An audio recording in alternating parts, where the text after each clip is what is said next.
रहा हूं कि मुस्लिम अकलियत हो, दलित हो, आदिवासी हो, वो अब तंग आ चुका है इन तमाम बड़ी बड़ी पार्टीज को वोट देकर।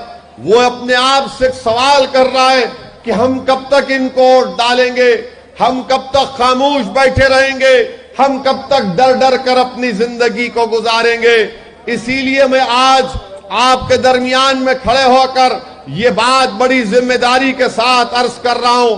और मुझे बड़ी खुशी भी हो रही है कि हिंदूपुर में जब मैं आप लोगों के हजारों के मजमे को देखता हूं तो मुझे पूरा यकीन है कि जिस तरह गुजरात में मंजलिस के अरकान बल्दिया कामयाब हुए, इंशाअल्लाह ताला उसी तरह हिंदूपुर में भी मजलिस इत्तेहादुल मुस्लिमीन का परचम लहराएगा। और लहराना जरूरी है मेरे भाई, ये परचम को लहराना जरूरी इसलिए है क्योंकि जब तक आप हिंदूपुर में अपनी लीडरशिप को नहीं बनाएंगे, आपके मसाइल हल नहीं हो सकते। मैं हिंदूपुर की आवाम का, रायलसीमा की आवाम का, आंध्रा की आवाम का भी शुक्रिया अदा करता हूं कि जब 2019 के असेंबली और पार्लियामेंट के इलेक्शन हो रहे थे तो यकीनन एमआईएम पार्टी ने आपसे अपील की थी कि चंद्रुडू और मोडी को हराने के लिए हमने आपसे अपील की थी कि चंद्रुडू को और मोदी को हराने के लिए आप वाईएसआरसीपी का असेंबली और पार्लियामेंट के इलेक्शन में साथ दीजिए। मैं आपका शुक्रगुजार हूं कि आपने हमारी बात को कबूल किया और चंद्रुडू हार गए, मोदी भी हार गए। ये म्युनिसिपल इलेक्शन है। मैं म्युनिसिपल इलेक्शन में आपके दरमियान में आकर आपसे अपील कर रहा हूं कि अब के बार हिंदूपुर में मंजलिस के 9 कैंडिडेट्स को आपको कामयाब करना है। अगर मंजलिस के कैंडिडेट के सामने वाईएसआरसीपी भी होगी या टीडीपी होगी या बीजेपी होगी, आप तीनों को वोट नहीं देंगे मगर सिर्फ और सिर्फ मंजलिस के पतंग के निशान पर बटन दबाकर अपनी पार्टी को कामयाब करेंगे। इसलिए कामयाब करेंगे आप क्योंकि आपको हिंदूपुर में अपनी लीडरशिप बनाना है। अगर हम अपनी लीडरशिप को बनाएंगे तो कल ये लोग बीजेपी और आरएसएस के झूठे प्रोपेगेंडे का मुकाबला करेंगे। अगर आज आप अपने हिंदूपुर में अपनी पार्टी के उम्मीदवारों को कामयाब करेंगे तो कल जो तूफान उठने वाला है, मेरी बात को याद रख लो आप। मैं डराने के लिए नहीं कह रहा हूं।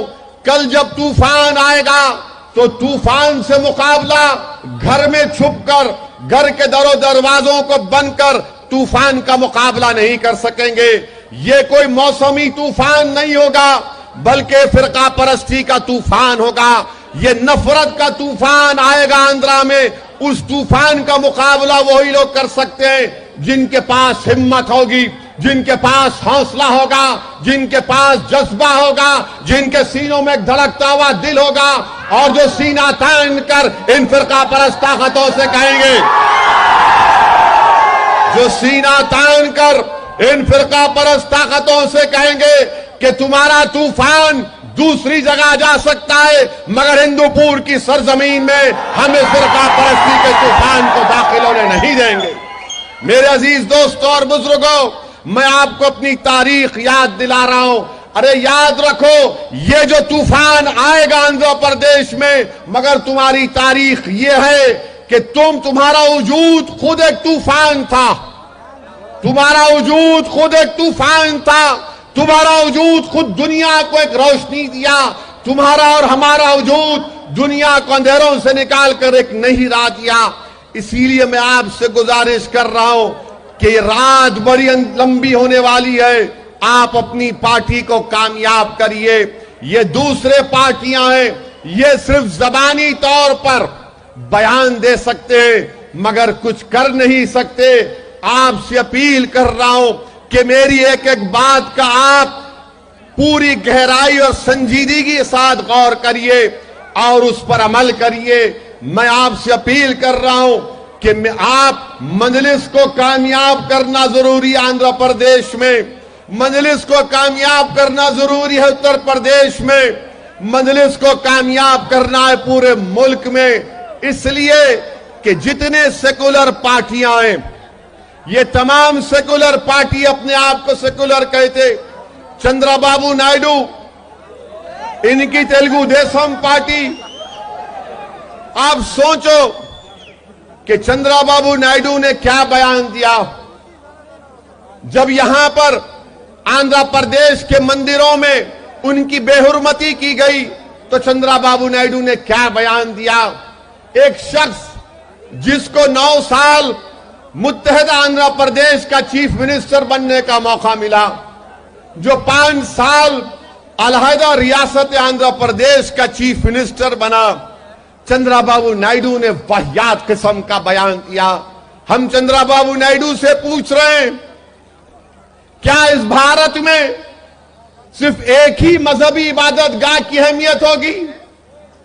क्या दूसरे इबादत गाहों की अहमियत नहीं होगी? चंद्रबाबू नायडू, इस भारत के संविधान में जिसको बाबा साहिब अंबेडकर ने बनाया, अंबेडकर का संविधान, आईन, कॉन्स्टिट्यूशन कहता है कि भारत का कोई मजहब नहीं होगा, इंडिया का कोई मजहब नहीं है।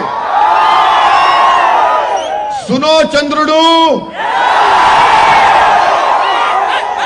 इंडिया का कोई मजहब नहीं है।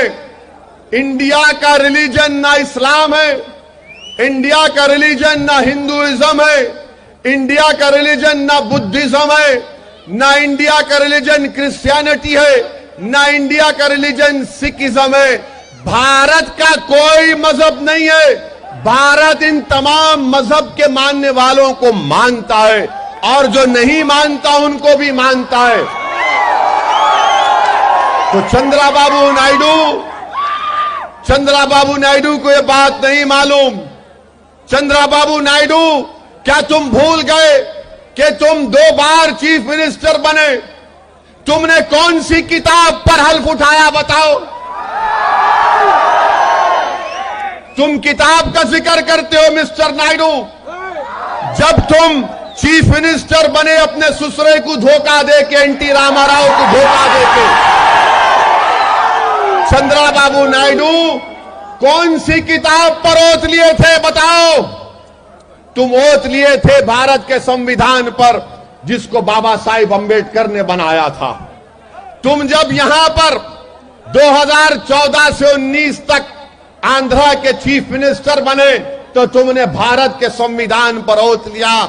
मुझे यह बात कहना पड़ रहा है कि चंद्रबाबू नायडू ने जो बयान दिया, मुझे इस पर कोई हैरत नहीं है, मुझे उस पर कोई ताज्जुब नहीं है। मेरे भाई, अब बीजेपी के जो इंचार्ज हैं आंध्रा के, उनका नाम मैं जिक्र नहीं करना चाहता, मगर जो बीजेपी के इंचार्ज है आंध्र प्रदेश के, वो कहते हैं कि आंध्र प्रदेश क्रिश्चियनिटी में तब्दील हो जाएगा। अगर भारत में, आंध्र प्रदेश में अगर कोई मुसलमान होता है, कोई क्रिश्चियनिटी को एक्सेप्ट करता है, कोई हिंदुइज्म को एक्सेप्ट करता है, तो बताओ, अगर कोई इस्लाम और क्रिश्चियनिटी को एक्सेप्ट करता है तो क्या उससे भारत की सिटीजनशिप निकल जाएगी? अगर कोई मजहब तब्दील करता है, मगर डराना इनका मतलब है, नफरत पैदा करना चंद्रबाबू नायडू का मकसद था। यह बीजेपी के इंचार्ज का मकसद भी यही है कि नफरत पैदा करो।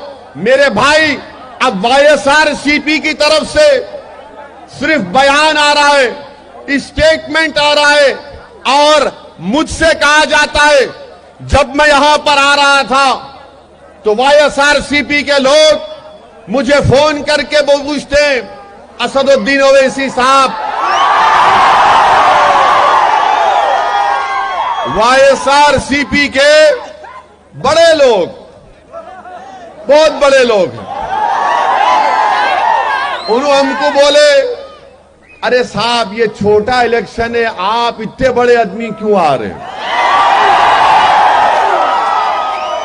फिर दूसरे एक साहब फोन करके बोले, ओवैसी साहब हिंदूपुर का माहौल अच्छा है, खराब मत करो आके। तो पहला उनका सवाल, उनका जो जुमला था, कि छोटा इलेक्शन है, आप क्यों आ रहे, आप बड़े आदमी हैं। तो मैं वाईएसआरसीपी के जिम्मेदारों को बता रहा हूं, मैं बड़ा नहीं हूं, मैं बिल्कुल छोटा आदमी हूं। और अगर कोई बड़ा है तो अल्लाह की जात सबसे बड़ी है और सब उसके नीचे है, कोई बड़ा नहीं है। अल्लाह सबसे बड़ा है, जमीन और आसमान का खालिक अल्लाह है। इसीलिए हम क्या कहते हैं, अल्लाहु अकबर।